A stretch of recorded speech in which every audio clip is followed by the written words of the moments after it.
Sa gitna ng pinsalang iniwan ng Bagyong Uwan, muling umangat ang diwa ng bayanihan sa Bayambang, Pangasinan.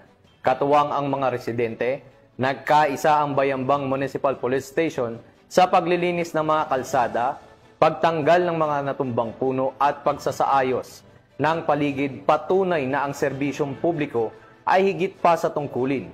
Ibabalita yan ni Police Master Sergeant Marvin J. Romero.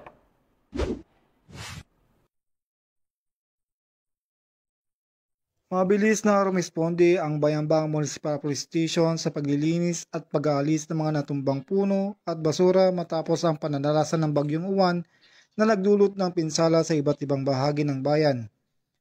Nagsanib puwersa ang Bayambang MPS kasama ang Bureau of Fire Protection, Municipal Disaster Risk Reduction Office, Environmental and Solid Waste Management Office at Engineering Office sa clearing operations na isinagawa sa 77 barangay ng Bayambang.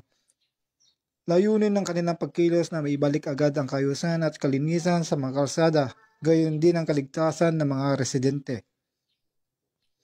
Ayon sa Bayambang Municipal Police Station, nakadeploy ang mga tauhan nito 24 oras sa isang araw upang mapanatili ang seguridad at kaayusan sa mga apektadong lugar at upang maiwasan ang anumang uri ng pananamantala o krimen habang nagpapatuloy ang mga operasyon. Mula dito sa Ilocos Region, ako ang inyong PNN Correspondent, Postmaster Sergeant Marvin J. Romero, alagad ng batas, taga-taguyod ng Balitang Pulis.